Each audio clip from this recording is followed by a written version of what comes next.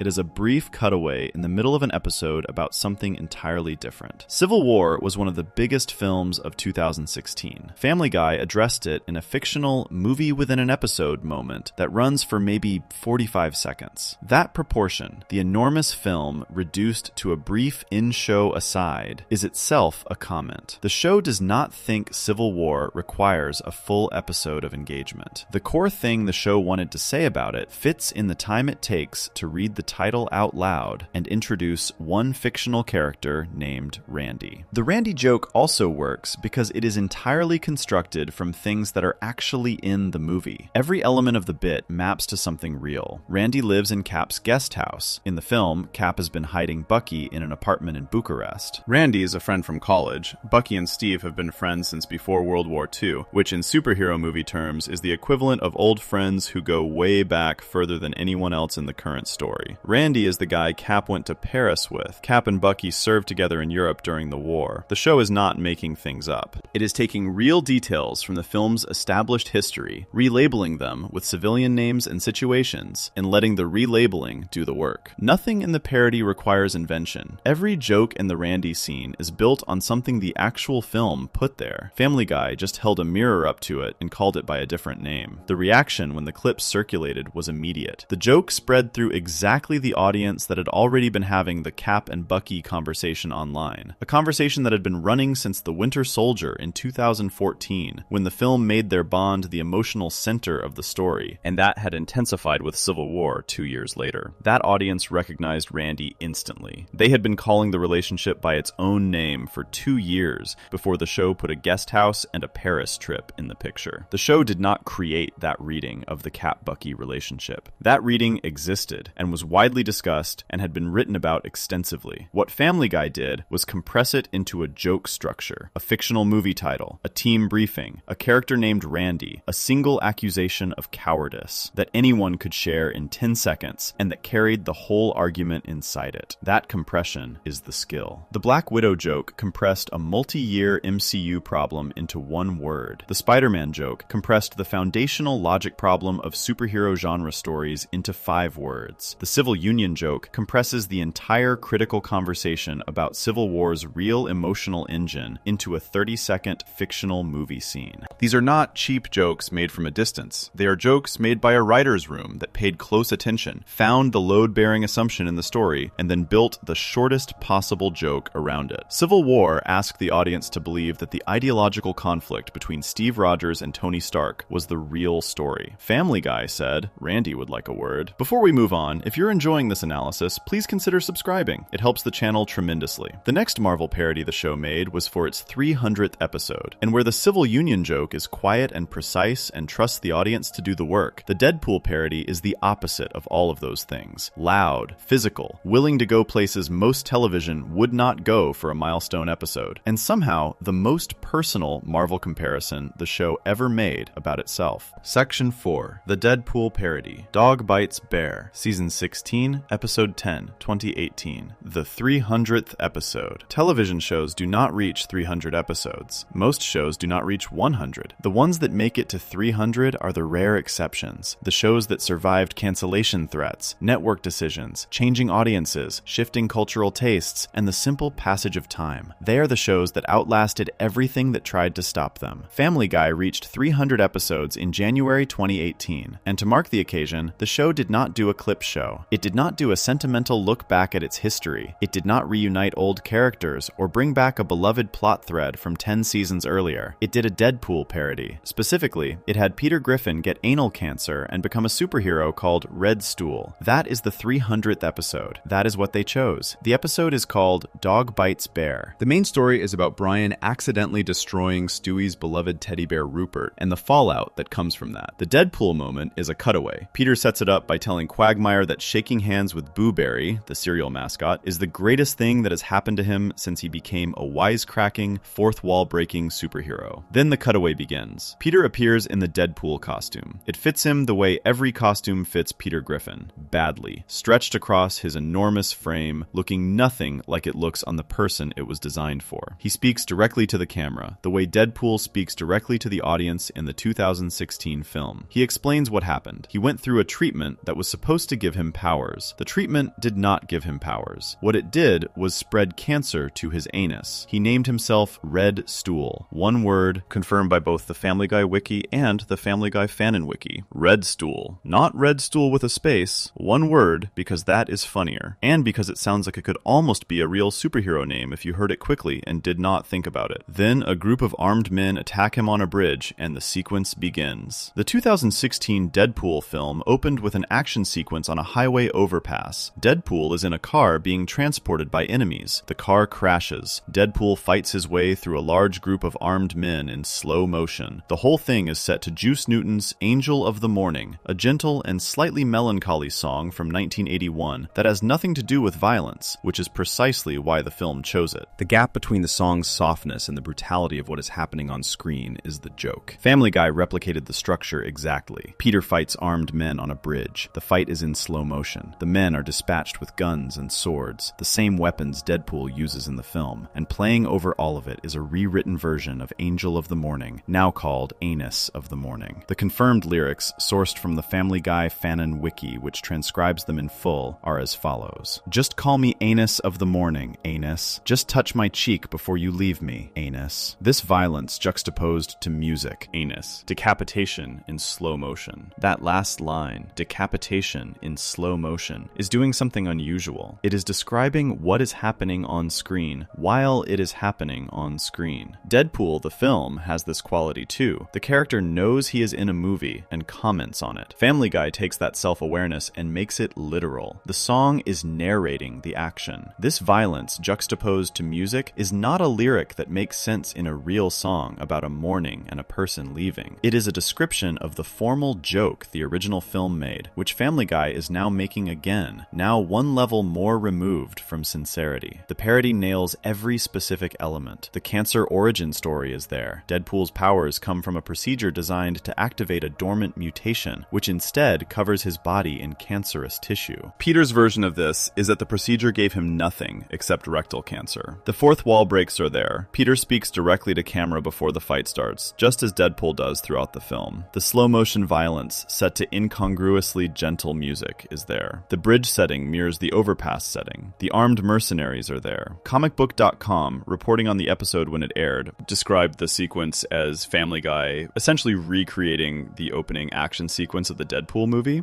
That description is accurate. The show did not loosely reference the film or make a joke in its general direction. It reproduced the specific formal grammar of a specific scene from a specific part of the film. Now, the question worth asking is why? Why Deadpool for the 300th episode? The show had parodied enormous properties before, the entire Star Wars original trilogy across 3 special episodes. The show could have done anything for episode 300. It could have done another massive parody, a full-length homage, something with the scope and ambition of the Star Wars specials. Instead, it did a cutaway, a single cutaway in the middle of an episode about a teddy bear. The answer is in what Deadpool is actually about. The 2016 Deadpool film exists because Ryan Reynolds refused to give up on it. The character had been introduced in a 2009 film, X-Men Origins Wolverine, in a version that was so far from the source material that fans considered it a betrayal. Reynolds spent years pushing for a proper Deadpool film. The studio was not interested. The character was considered too strange, too violent, too uncommercial for a major superhero movie. Then, a test footage clip leaked online in 2014. The audience response was so overwhelming that the studio reversed course. The film got made. It cost $58 million and made $783 million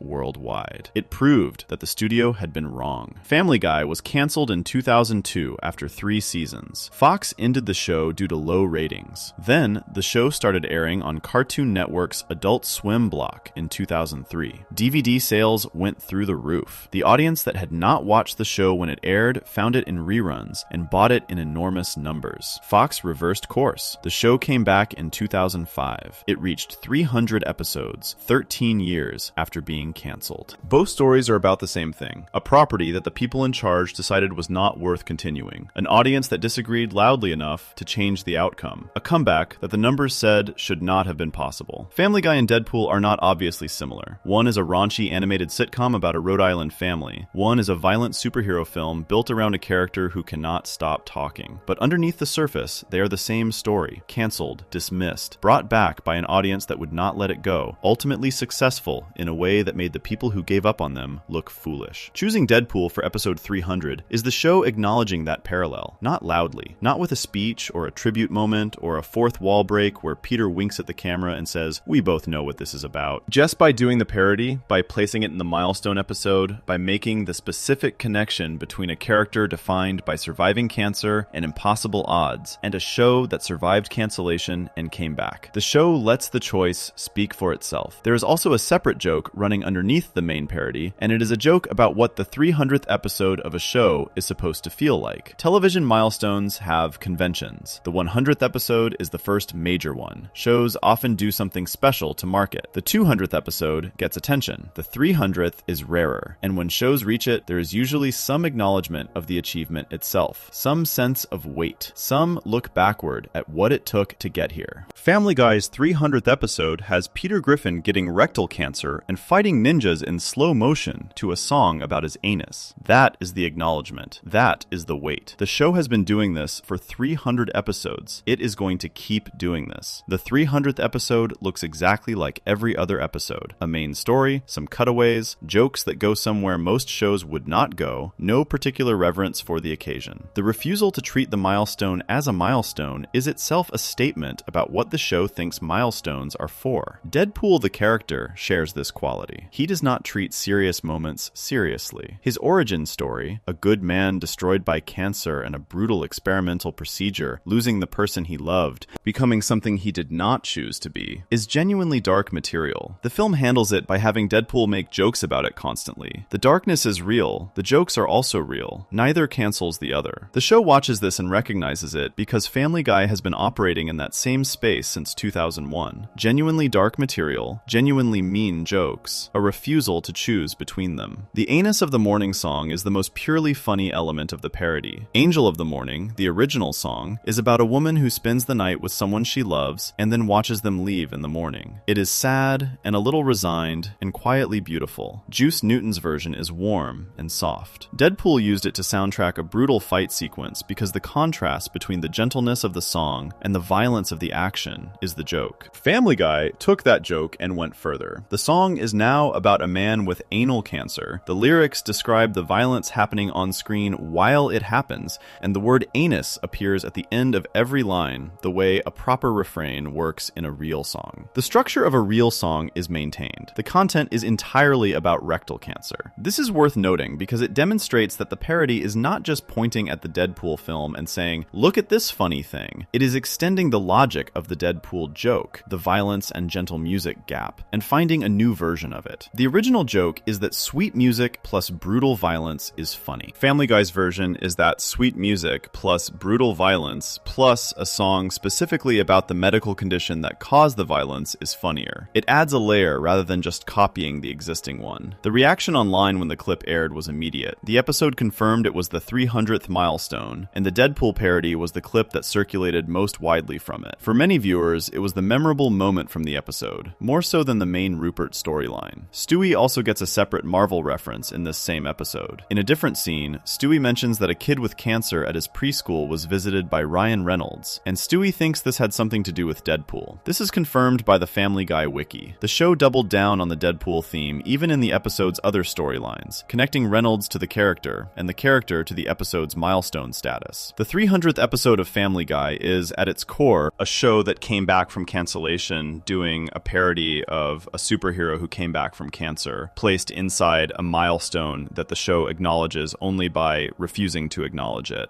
with a song about an anus playing over slow-motion bridge violence. That is the kind of joke that only works if the show knows exactly what it is doing. And Family Guy, by episode 300, knew exactly what it was doing. __quote _7 __. What comes next is quieter than the Deadpool parody. Much quieter. It is barely a joke at all, more of a gesture. Peter sitting at a bar, mentioning something he read about a fictional purple giant, and then watching two of his closest friends disappear into dust in front of him. The Thanos joke does not try to be clever about the MCU. It just does the thing, and lets the silence after it be the punchline. Section 5. The Thanos Snap. Quote 8. Season 17, Episode 17, 2019. There is a version of the Thanos joke that Family Guy could have made. It could have been loud. It could have had Peter dressed as Thanos. It could have had a whole cutaway with the Infinity Gauntlet, and a purple hand, and a dramatic snap, and some big reaction from the Griffin family. The show could have gone big with it, the way it went big with the Deadpool parody, the way it went big with the Civil Union scene. It could have treated the biggest villain moment in Marvel history as an opportunity for a full production. It did none of that. The Thanos joke in Island Adventure, Season 17, Episode 17, is one of the smallest things the show ever did with a Marvel reference. Peter mentions something. Two people disappear. Nobody reacts. The scene continues. That is the whole joke. And somehow, because of the specific moment in which it aired, and the specific people it chose to disappear, and the specific way the show refused to make anything of it, it landed harder than almost anything louder would have. The setup is Peter and Quagmire sitting at a table at the Drunken Clam. Peter brings up the fact that Thanos recently got the Mind Stone. This is a reference to the events of Avengers Infinity War, the 2018 film in which the villain Thanos spends the entire movie collecting 6 powerful stones, one of which is the Mind Stone. Getting the Mind Stone was the final step before Thanos had everything he needed. Quagmire responds, "Wow, now he has got all of them." He asks what that means for them. Peter says he does not know. A few seconds later, Cleveland starts to fade. His body becomes transparent and then disappears, the same way characters disappeared in Infinity War when Thanos used the completed gauntlet to wipe out half of all life in the universe. Then Joe fades away the same way. 2 of Peter's closest friends gone, turned to dust at the bar table. Peter and Quagmire sit there. They look at the empty space where Cleveland and Joe were sitting. The scene moves on. The Island Adventure references page on the Family Guy wiki confirms this directly. Peter mentioning that Thanos got the Mind Stone, as well as Joe and Cleveland turning to dust, is a reference to Avengers Infinity War. The IMDb connections page for the episode is equally specific, listing the connection as Avengers Infinity War 2018. Cleveland and Joe fade away in response to Thanos' snap. The timing of this joke is the first thing worth understanding. Island Adventure aired in April 2019. Avengers Endgame, the follow-up to Infinity War that resolved the snap and brought back the characters who had disappeared, opened in theaters on April 26th, 2019. Family Guy aired this episode in the weeks immediately before the most anticipated movie of the year. The snap had happened in the previous film in April 2018. Audiences had been living with the question of who comes back and how for a full year. The cultural conversation about the snap had not stopped since the moment the Infinity War credits rolled. Comicbook.com, reporting on the clip when it aired, noted that the reference arrived as the wave of Endgame anticipation was at its absolute highest point. With the trend of shows and franchises doing their own snap moments in full swing, Family Guy timed its version to land at the peak of that cultural wave, not at its beginning or its tail end. The choice of who disappears matters enormously, and it is not random. Cleveland Brown had been on Family Guy since season 1. He was one of Peter's original group of friends at the Drunken Clam. He was part of the core social circle the show built its bar scenes around from the very beginning. Between 2009 and 2013, Cleveland had his own spin-off series, The Cleveland Show, which ran for 4 seasons on Fox before ending. After the spin-off ended, Cleveland returned to Family Guy. By season 17, he had been part of the show's world for nearly 2 decades. Joe Swanson had also been on the show since season 1. He is Peter's neighbor. He is a police officer who uses a wheelchair following an injury he sustained in the line of duty. He is one of the most consistent presences in the show across its entire run. He appears in the Drunken Clam scenes as regularly as Cleveland. He is not a guest character or an occasional presence. He is a fixture. The snap takes both of them. It leaves Peter and Quagmire. The show picks the 2 characters who have been there the longest and removes them from the bar table. Not dramatically, not with a speech or a farewell moment, but the way Infinity War removed its characters, mid-sentence, without warning, while everyone else was still in the middle of something else. That specific quality, the disappearance happening not at a dramatic peak, but in the middle of an ordinary moment, is what made the Infinity War snap so effective as a cinematic moment. Spider-Man does not disappear during a battle. He disappears while Tony Stark is holding him. Doctor Strange does not disappear in a confrontation. He disappears while telling Tony that this was the only way. The snap happens in the spaces between dramatic moments, which makes it feel more real and more cruel than if it had happened at the height of the action. Family Guy replicates that quality exactly. Cleveland and Joe do not disappear during an argument or a chase or a moment of high tension. They disappear while Peter is finishing a sentence about a fictional purple giant, and none of them have any particular plans for the rest of the evening. The ordinariness of the moment before the disappearance is the whole point. Everything was fine, and then it was not, and the show moves on. The fact that Peter does not react is the joke's final layer, and also its most daring choice. In Infinity War, the characters who witness the snap react. Tony Stark holds Spider-Man as he fades away. The survivors stand in the wreckage of the battle, looking at the ash falling around them. The film understands that the audience needs an emotional landing point for what just happened. It gives characters reactions so the audience has somewhere to put their feelings. Family Guy gives Peter nothing. He sits there. He looks at where Cleveland and Joe were. He and Quagmire stare at the empty space. No line, no expression that the camera holds, no acknowledgement that something devastating just happened. The show does not give the moment a landing point because the joke is not about grief. The joke is about the sheer normalcy with which the snap has entered everyday conversation by April 2019. By the time this episode aired, the Thanos snap had been memed, referenced, parodied, and discussed so thoroughly that it had become part of the background noise of the culture. People joked about it constantly. The phrase snapped had entered casual language as a way of describing any situation where someone eliminated half of something. The snap had gone from a dramatic, cinematic moment to a piece of shared cultural shorthand in the space of 12 months. Family Guy's version of the joke is not really about Infinity War at all. It is about that cultural saturation. It is about the fact that by April 2019, the Thanos snap was something you could mention at a bar table in passing. Peter does not even explain what the Mind Stone is, or who Thanos is, or what the snap does, because the show correctly assumes that every single person watching already knows, and the response would be mild curiosity rather than alarm. Quagmire's reaction to hearing that Thanos now has all the stones is, wow, now he has got all of them, followed by a fairly casual question about what that means for them. Nobody panics, nobody runs. Peter says he does not know what it means. They sit there, and then 2 of them disappear, and the remaining 2 sit there, and life continues. The joke is that by April 2019, the Thanos snap had become so familiar, so thoroughly digested by the culture, that even the people being snapped out of existence would react to it with the mild resignation of people who had heard about this already and were not entirely surprised. Cleveland and Joe do not scream. They do not reach out. They fade away the same way you might shrug when something slightly annoying but entirely predictable happens. Of course this happened. We have been talking about this for a year. Here we are. There is also something worth noting about what the show chose not to do. It did not bring Cleveland and Joe back at the end of the episode in a joke about Endgame. It did not have a follow-up scene where they reappear the way the Endgame characters do when the Hulk uses a second snap to reverse the first one. The show takes them and leaves. The episode ends. Whether Cleveland and Joe come back is not addressed. The joke does not need a resolution because it is is not really telling a story about the snap. It is using the snap as a way to do something the show had occasionally done across its history, temporarily remove characters from the story without explanation or fanfare, and attaching the most famous fictional removal event of the decade to the bit. Family Guy had done versions of this before. Characters in animated shows disappear and return without the show addressing how or why. The snap gave the writers a cultural reference point so widely understood that they could use it as the explanation for a character absence and not have to say another word about it. The timing with Endgame adds a final dimension. The film that resolved the snap and brought everyone back opened weeks after this episode aired. Anyone watching Island Adventure in April 2019 knew that the real-world Endgame was coming. They knew the characters who disappeared in Infinity War were going to come back. The Family Guy version of the snap carries that knowledge with it. Cleveland and Joe disappear, and the audience watching in April 2019 knows that somewhere in the logic of the universe they inhabit, there is an endgame coming that will sort all of this out. The joke is light in a way the Infinity War snap was not, partly because the audience is watching it from a position of knowing more than the characters do. That lightness is the correct emotional register for what Family Guy is doing. The show is not trying to make the snap sad again. It already was sad. The film handled the sadness. Family Guy is operating in the year of Endgame, when the snap has already been processed, when the culture has already been through the grief of it, and is now in the anticipation of the resolution. The joke lives in that specific window, after the shock, before the answer, and it would not work at any other moment in time. The joke would not have worked in May 2018 when Infinity War came out. It would have felt too soon and too flippant about something audiences were still processing. It would not have worked in May 2019 after Endgame resolved everything, because by then the snap was already historical rather than ongoing. It worked in April 2019 because that was the exact week when the cultural conversation about the snap was at maximum pitch, and the resolution was close enough to feel inevitable but had not yet arrived. Family Guy found the one week in which this specific joke would land at full strength and put it there. Peter sitting at the Drunken Clam, mentioning a purple giant, watching two of his oldest friends dissolve into nothing, then sitting quietly in the space where they were. It is the smallest and in some ways the most precise Marvel joke the show ever made. Not because it is the funniest or the most layered or the most structurally interesting,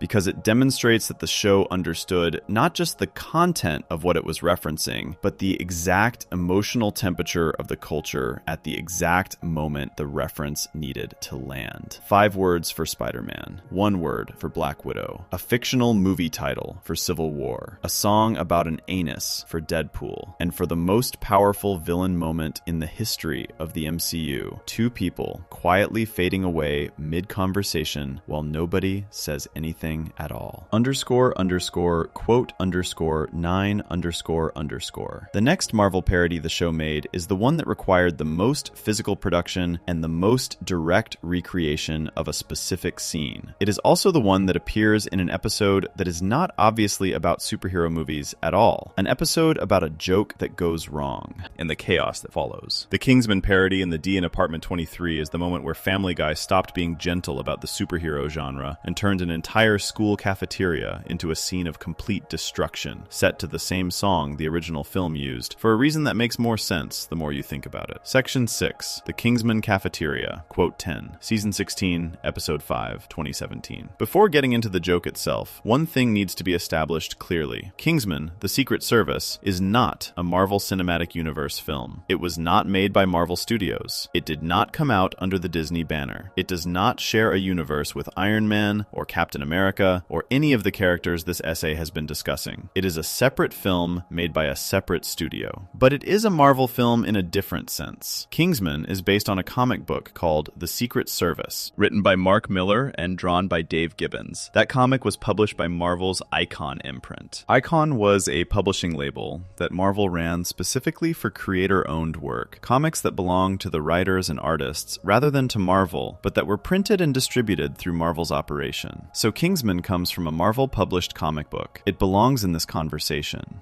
It also belongs because of what the film actually is. Kingsman, The Secret Service, is a superhero movie that does not call itself a superhero movie. It is about a young man from a poor background who gets recruited into a secret spy organization and discovers he has extraordinary ability. He trains, he fights, he saves the world. There is a villain with a world-ending plan. There is a mentor who dies midway through. There is a final confrontation. The structure is identical to a superhero superhero origin story. The film just swaps the cape for a suit and the superpower for exceptional fighting skill. And at the center of the film is one scene that became one of the most discussed action sequences of the decade, a church massacre. A spy named Harry Hart, played by Colin Firth, walks into a church in rural Kentucky where a hate group is holding a service. A signal is activated that removes people's ability to control their own behavior. The congregation turns violent. Hart fights every single person in the building. The sequence lasts several minutes. It is extraordinarily brutal, and it plays out entirely to Lynyrd Skynyrd's Freebird, a song from 1973 that runs nearly 9 minutes in its full version, and that has become one of the most recognizable pieces of American rock music ever recorded. The combination of Freebird's soaring, building energy and the choreographed violence of the church scene made it one of the most shared and most talked about moments in action cinema from 2015. People who had not seen the film knew the scene. It circulated constantly. The specific pairing of that song with that level of organized, almost balletic violence became a cultural shorthand almost immediately after the film's release. Family Guy used all of it. Not approximately, not loosely, exactly. The episode is The D in Apartment 23, Season 16, Episode 5. The main story of the episode is about Brian. He opens a Twitter account and posts a joke that the people of Quahog find offensive. The town turns against the Griffin family. They become social pariahs, people who the rest of the community refuses to associate with, avoids in public, and treats with open hostility. The episode is about what happens when a joke goes wrong in a world where everyone has a platform to respond to it. In the middle of this story, Chris and Meg find themselves at school. A joke one of them makes, the episode is operating in the general territory of offensive humor and its consequences, sets off the student body. What begins as social tension in the school cafeteria becomes something else entirely. Chris and Meg are forced to fight their way out. The sequence that follows is a direct reproduction of the Kingsman church scene. It uses the same song. It uses the same structure, a building fight that escalates across the entire space, using the environment, moving from person to person in a continuous flow of movement. Freebird plays. Chris and Meg work their way through the cafeteria the same way Harry Hart worked his way through the church. The Family Guy Wiki's references page for this episode states it directly. The school lunchroom fight is an homage to the church fight scene in Kingsman: The Secret Service, which includes Lynyrd Skynyrd's Freebird. NME, the music and entertainment publication, covered the episode when it aired and called it one of the most brutal Family Guy episodes ever made.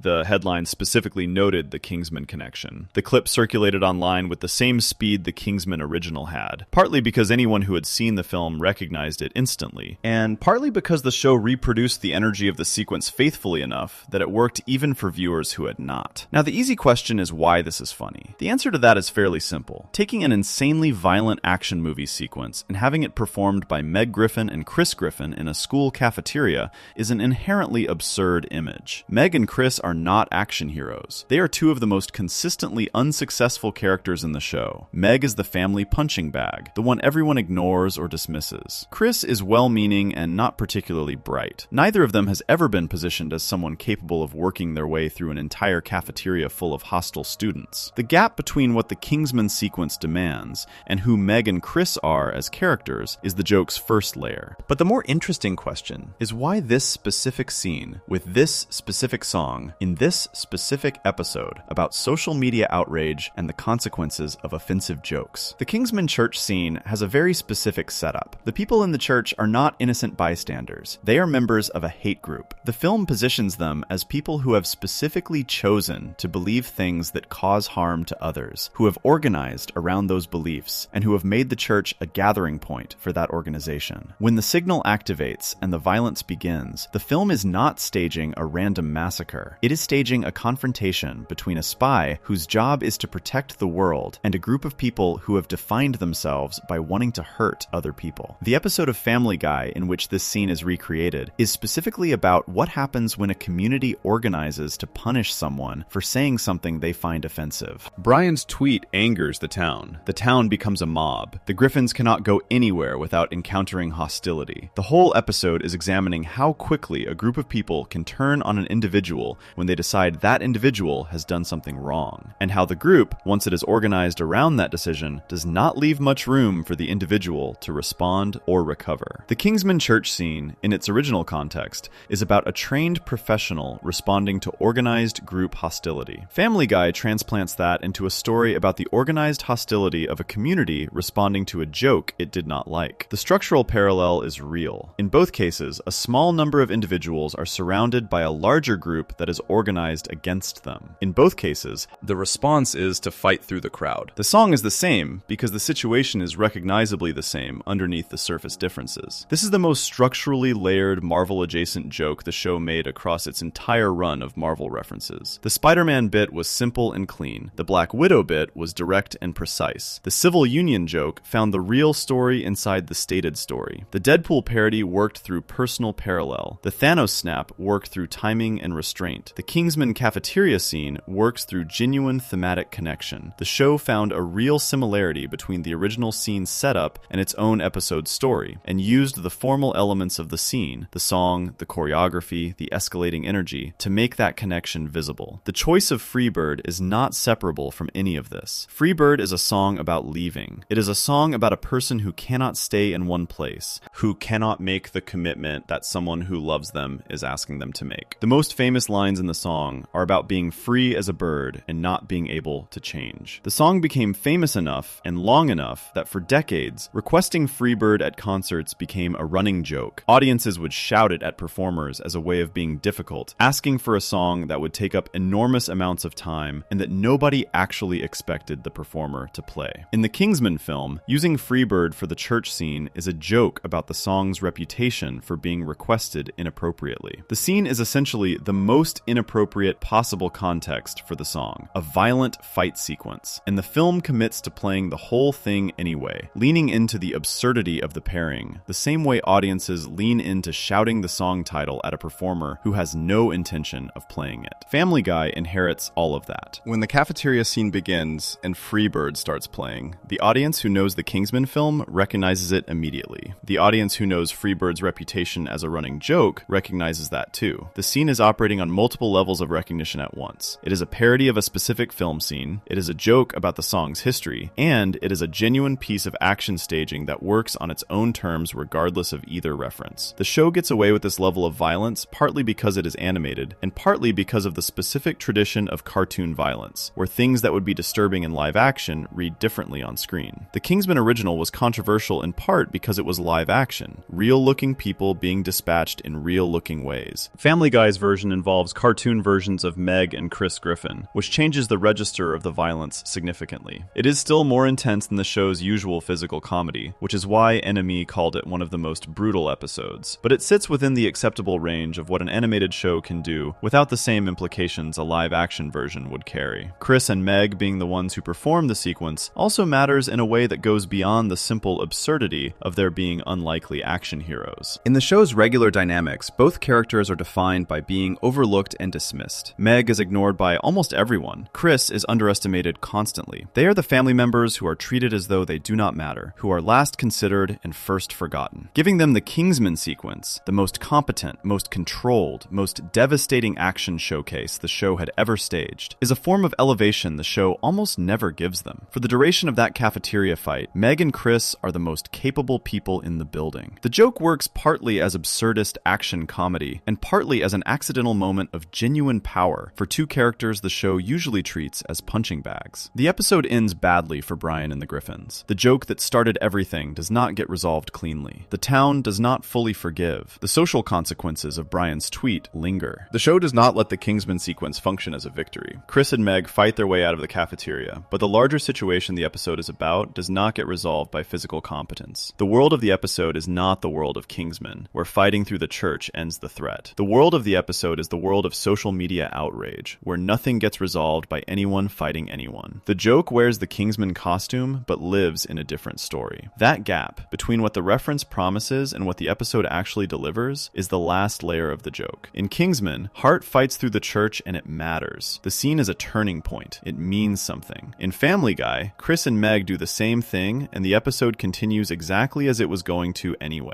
The cafeteria fight is spectacular, and then it is over, and the situation is unchanged. The show borrows the formal energy of one of the most purposeful action sequences in recent superhero-adjacent cinema, and uses it for a moment that changes nothing, which is either a joke about the limits of action movie logic in the real world, or just a very funny bit about Meg Griffin fighting students to Freebird. Both readings are available. The show does not force a choice. The Kingsman parody is the most ambitious and structurally complex entry in Family Guy's long engagement with the superhero genre. But it is also unusual in a specific way. It is the only one of these jokes that is not purely a joke. There is real thematic work happening underneath the cafeteria scene, connecting the episode's story to the film it is referencing. Every other Marvel joke in this essay is a clean gag. This one is a gag with a genuine argument running inside it. Before we move on, if you're enjoying this analysis, please consider subscribing. It helps the channel tremendously. What comes next is much simpler. Not a parody of a scene, not a character taking the place of a superhero, not even a cutaway, just a throwaway joke about Iron Man. A two-word combination the show produces in the middle of an episode about Peter sorting through his stockpile of unused material.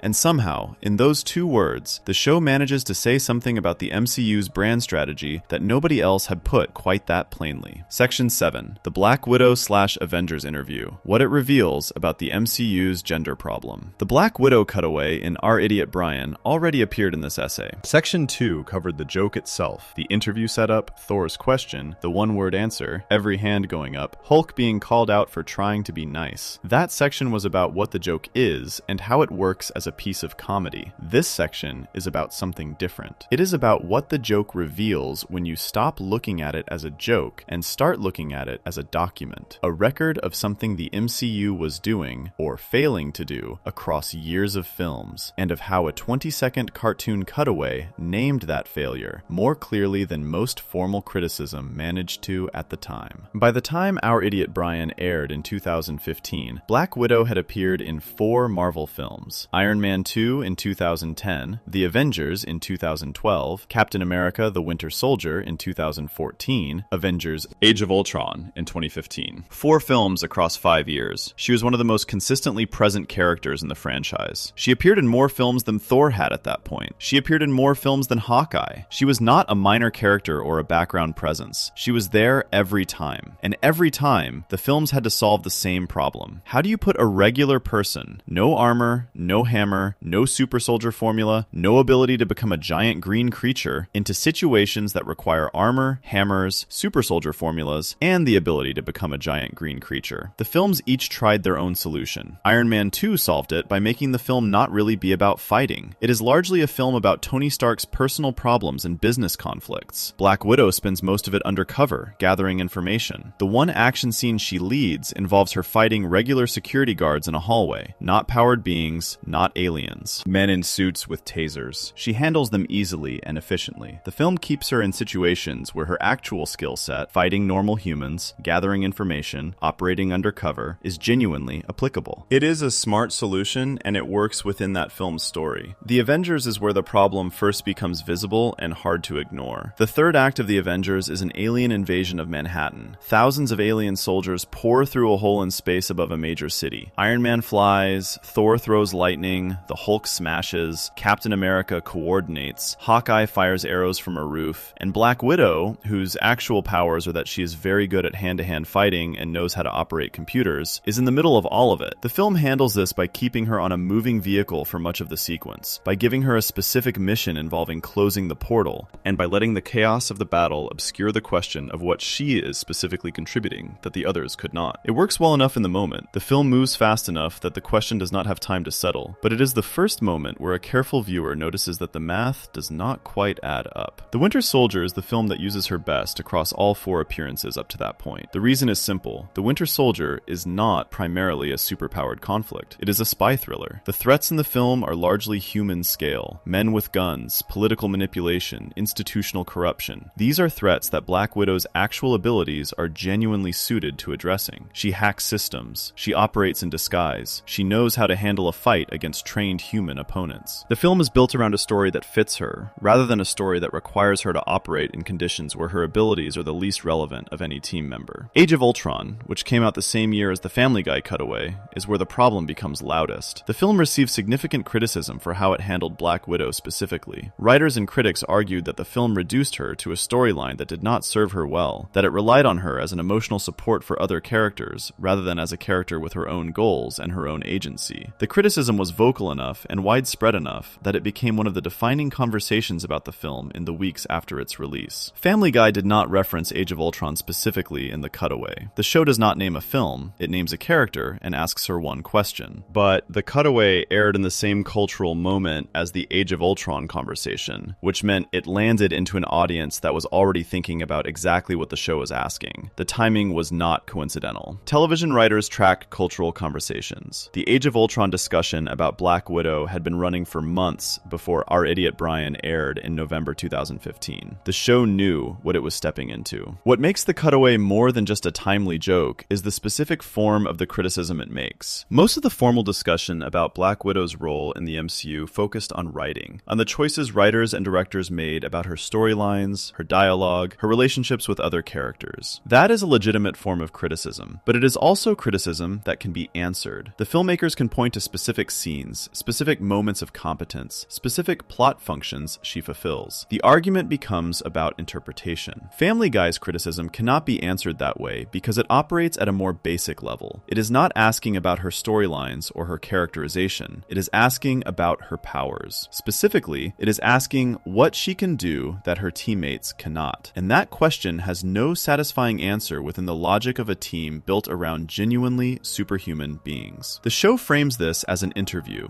Thor is asking the question. This is the correct choice. Thor is the character who creates the sharpest contrast with Black Widow, because Thor is, in the most literal sense, a god. He is an immortal being from another world who can control lightning and flies by swinging a magic hammer. He has lived for thousands of years. He has fought wars across multiple dimensions. Putting him in the role of the interviewer, the one asking what she can do, makes the question as stark as possible. What can she do that he cannot? His frame of reference is genuinely cosmic. Hers is not. And the answer she gives, kicking, is the right answer within the joke's logic, because it is an honest answer. She is not making something up. She is not inventing abilities she does not have. She is describing what she actually does in the fight sequences across 4 films. She kicks people. She punches people. She uses a weapon. These are real things she does. They are also real things that every person in that room can do, and most of them can do better by orders of magnitude, because several of them are superhumanly strong. One of them is wearing a suit that makes him essentially indestructible, and one of them is an immortal deity. Kicking is not the wrong answer. It is the completely honest answer, and it is devastating precisely because of that honesty. The Hulk detail becomes more significant in this context. Hulk being reluctant to join the mockery is not just a character moment or a timing choice for the joke. It is the show acknowledging something real about the dynamic between those two characters across the films. In The Avengers and in Age of Ultron specifically, Black Widow is the character who engages most directly with Bruce Banner's situation. She treats him as a full person rather than as a weapon. She is the one character who actively works to help him manage the transition between Banner and Hulk. She is, in a very real sense, the person he trusts most on the team. So Hulk not wanting to raise his hand is the show doing something that good parody does. It is incorporating real information about the source material into the joke. The Hulk's reluctance is not random. It maps as something that is actually there in the films. He does not want to mock her because she has been kind to him in ways the others have not.